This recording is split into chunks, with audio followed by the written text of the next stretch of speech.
কিয়ামতের মাঠে ওই ব্যক্তিও অপরাধী। আমরা খুতবা দিচ্ছি, আমরা উৎসাহিত করছি আপনাদেরকে, মিসকিন, দরিদ্র, দুস্থ, পীড়িত মানুষের পাশে দাঁড়ান। যদি এটাও না করি তাহলে আল্লাহর কাছে আমি মুনাফিক হিসাবে উঠব।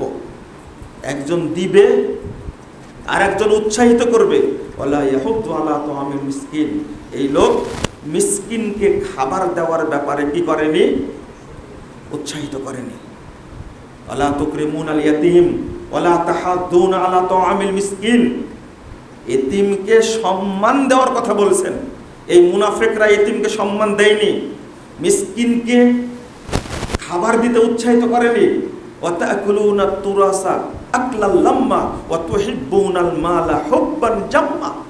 আল্লাহ বলছেন তারা সম্পদ খেয়েছে আষ্টি মিষ্টি সব মিলে, নিজেরটাও খেয়েছে, বোনেরটাও খেয়েছে, ভাইয়েরটাও খেয়েছে, এই আত্মসাৎকারী। ওয়া তুহিব্বুনাল মালা হুব্বান জাম্মা। তারা সম্পদকে এত ভালোবাসে, মনে করছে সম্পদই আমাদেরকে রক্ষা করবে। লা হাওলা ওয়ালা কুওয়াতা ইল্লা বিল্লাহ। কত আয়াত নেবেন। আল্লাহ রাব্বুল আলামিন বলছেন এই মুনাফিকরা যখন মারা যাবে, আপনার সম্পদ আছে কিন্তু আপনি মানুষের সহযোগিতা করার জন্য দাঁড়াচ্ছেন না, যাচ্ছেন না। প্রথমত কাল কিয়ামতের মাঠে আল্লাহ রাব্বুল আলামিন আপনার বিরুদ্ধে বাদী হবেন। 2699 নম্বর হাদিস সহিহ মুসলিমের মধ্যে এসেছে। রাসূল সাল্লাল্লাহু আলাইহি সাল্লাম বলছেন কিয়ামতের দিন আল্লাহ বলবেন, ইয়া ইবনে আদম ইন্নী মারিস্তু ফালাম তাউদনি। হে আদম সন্তান, আমি অসুস্থ ছিলাম, তুমি আমাকে সেবা দেওনি, আমার সেবা করনি। বলবে কাইফা আউদু ওয়া আনতা রাব্বুল আলামিন। আল্লাহ আপনি তো জগৎ সমূহের রব, আপনার সেবা করবো কি করে? আপনি অসুস্থ হয়ে করবেন। আল্লাহ বলবেন কেন? আমার অমুক বান্দা অসুস্থ হয়ে কাতরাচ্ছিল, তুমি যদি তার কাছে যেতে তাহলে আজকে তুমি আমাকে তোমার পাশে পেতে। তাহলে ওই অসুস্থ ব্যক্তির পক্ষে বাদী হলেন কে? আল্লাহ। আল্লাহ যদি কারো বিপক্ষে বাদী হন তাহলে কিয়ামতের মাঠে মুক্তির কোনো সুযোগ আছে? কোনো সুযোগ নাই। আর একজনকে বলবেন, হে ইবনে আদম ইন্নী ইসতামতাতুক, আমি তোমার কাছে খাবার চেয়েছিলাম, পেটে খাবার ছিল না, কিন্তু তুমি আমাকে খাবার দেওনি। একই কথা বলবে, আপনাকে কিভাবে খাওয়াবো? আল্লাহ বলবেন আমার অমুক বান্দা না খেয়েছিল, রাত চলে গেছে, দিন চলে গেছে, 2 দিন চলে গেছে, পেটে খাবার ছিল না, কিন্তু তুমি আমার ওই বান্দাকে খাবার দেওনি। আল্লাহ বাদী হয়ে গেছেন। আমি পানি চেয়েছিলাম, আজকে পানিতে সব টইটুম্বুর ভর্তি, কিন্তু পান করার মতো পানি নাই, খাবে সেই পানি নাই। যদি এটা বাস্তবতা, যদি আপনার সামর্থ্য থাকে যে আমি 5 বোতল পানি দিতে পারবো, আপনি দেন। আপনি একটু ওষুধ দিতে পারবেন, আপনি দেন। সিলেটে গিয়েছি, তারপরে কুড়িগ্রাম, লালমনিরহাট, নীলফামারী, গাইবান্ধা, সুন্দরগঞ্জ 2 ঘন্টা নৌকা চালিয়ে যাওয়ার পরে দেখছি সেই জায়গায় গ্রাম পানিতে ভাসছে, ছোট ছোট বাচ্চা নিয়ে তারা কিভাবে বসবাস করছে।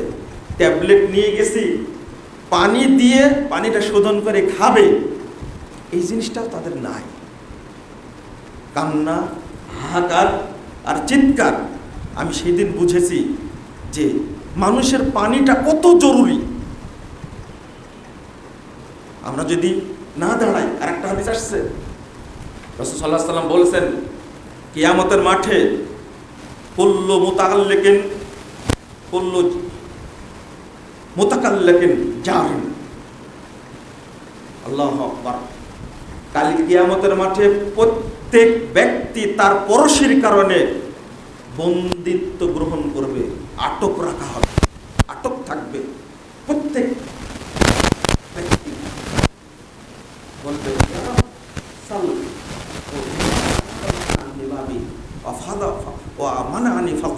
আল্লাহ ওকে জিজ্ঞেস করেন তো কেন তার দরজা বন্ধ রেখেছে, তার দরজার সামনে আমাকে যেতে দেয়নি, আমার খাবারের দরকার ছিল, ওয়ামানানি ফাসলা, তার অতিরিক্ত ছিল কিন্তু আমাকে অতিরিক্ত থেকে বঞ্চিত করেছে কি জন্য? আল্লাহ তাকে আজকে জিজ্ঞেস করে, অফি আমওয়ালিহিম হাক্কুল লিসাইল ওয়াল মাহরুম, আল্লাহ বলছেন তাদের সম্পদে এই বঞ্চিত অসহায় পীড়িত মানুষের কি আছে? অধিকার আছে, হক আছে।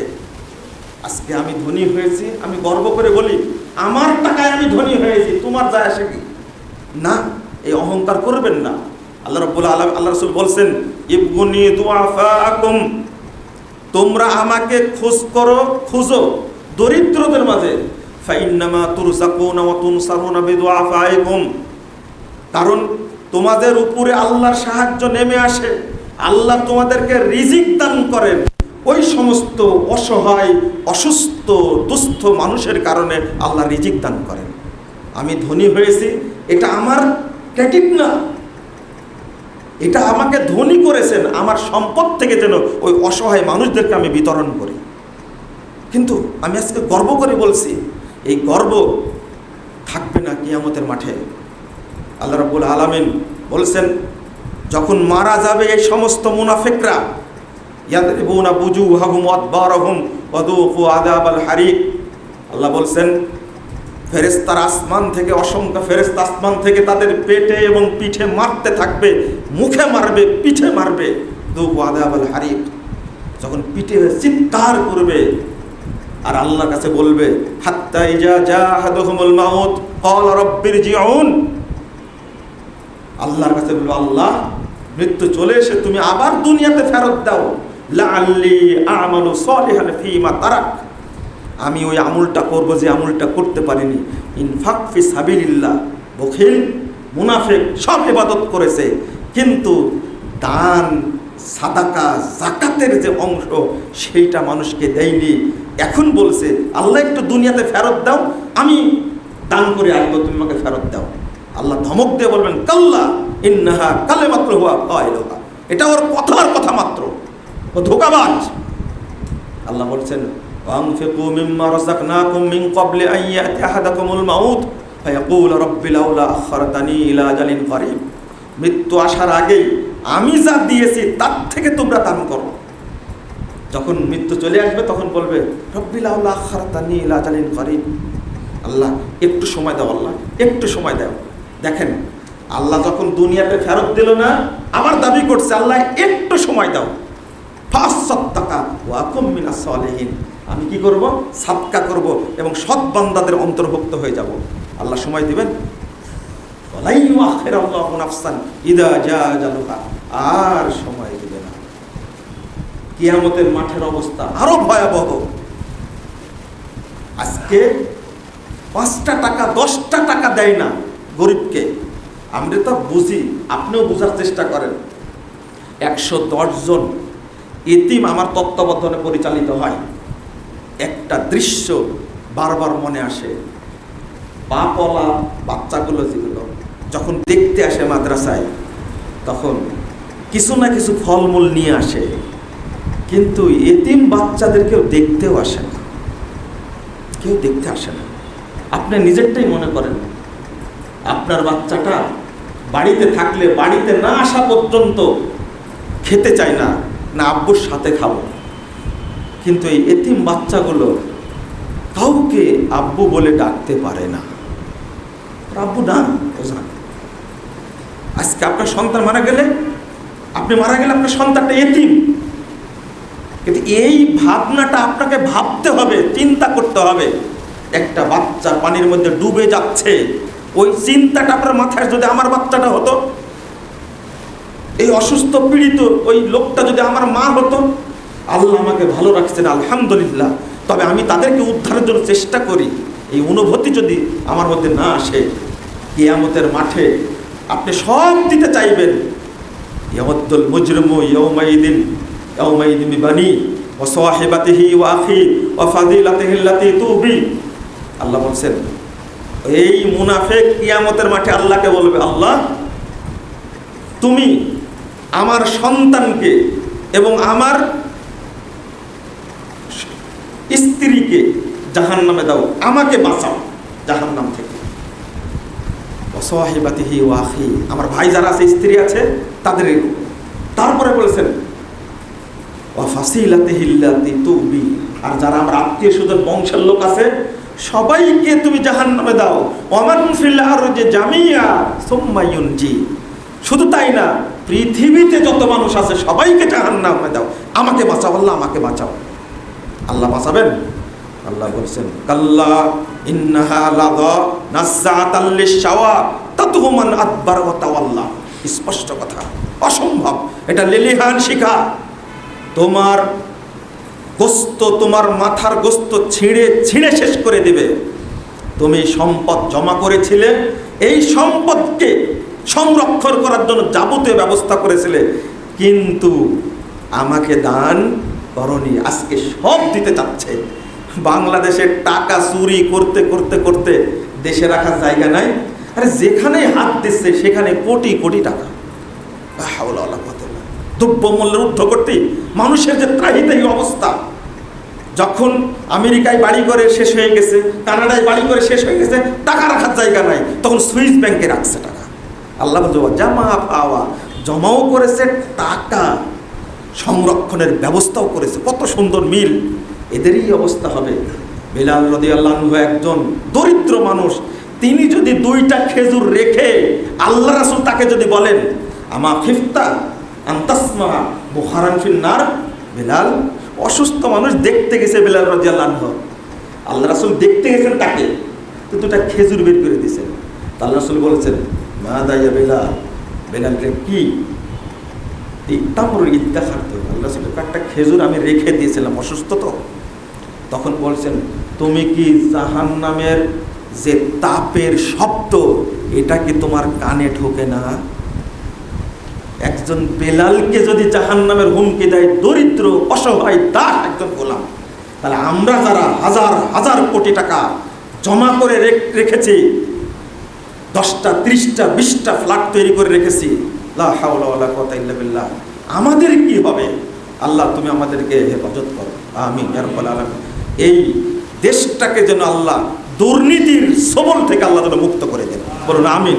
আল্লাহ না করলে আমরা পারবো না, আমাদের দোয়া করতে হবে। যারা অসহায় ব্যক্তি আছে তাদেরকে আপনারা সহযোগিতা করবেন, নিজেরা টিম গঠন করেন। আর যদি আপনার ভিতরে অলসতা থাকে তাহলে সেই অর্থ আমাদের কাছে দিন, আমরা মানুষদেরকে দিয়ে আসবো, কিন্তু সবাইকে এখানে অংশগ্রহণ করতে হবে, এটা আমার দাবি। আর এই আগ্রাসন থেকে যেন আল্লাহ আমাদেরকে হেফাজত করে, এই ষড়যন্ত্র থেকে যেন আল্লাহ হেফাজত করে। একটা ফোন আসছে এমন ভাবে, বাবরি মসজিদ ভেঙ্গে রাম মন্দির তৈরি করলো, তখন তাদের উদ্বিগ্ন হয়েছিল না। বাংলাদেশে একজন হিন্দুর উপরে আক্রমণ হয়নি। বাংলাদেশে কোনো হিন্দুকে আমরা মুসলিমরা কখনো আক্রমণ করি না, আমরা তাদেরকে ভাই মনে করি।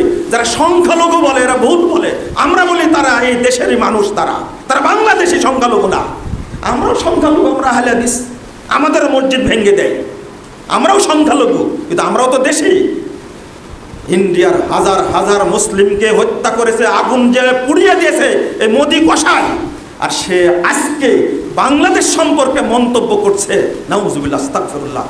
আপনাদের এই ষড়যন্ত্রের হাত থেকে বাঁচার জন্য আল্লাহর কাছে দোয়া করতে হবে, আল্লাহ তুমি আমাদের দেশটাকে নিরাপদ করে দাও। যারা ষড়যন্ত্র করছে আল্লাহ তুমি তাদেরকে ধ্বংস করে দাও, আমিন ইয়া রাব্বাল আলামিন। মুসলিমরা কোথাও শান্তিতে নাই, এটাই হলো কষ্টকর। ফিলিস্তিনের অবস্থা যেমন কঠিন, সব জায়গাতে একই অবস্থা। আমরা আল্লাহর কাছে দোয়া করব, আল্লাহ তুমি মুসলিম বিশ্বকে তুমি নিরাপদ করে দাও, আল্লাহ তুমি রহমত নাজিল করো ইয়া রাব্বাল আলামিন।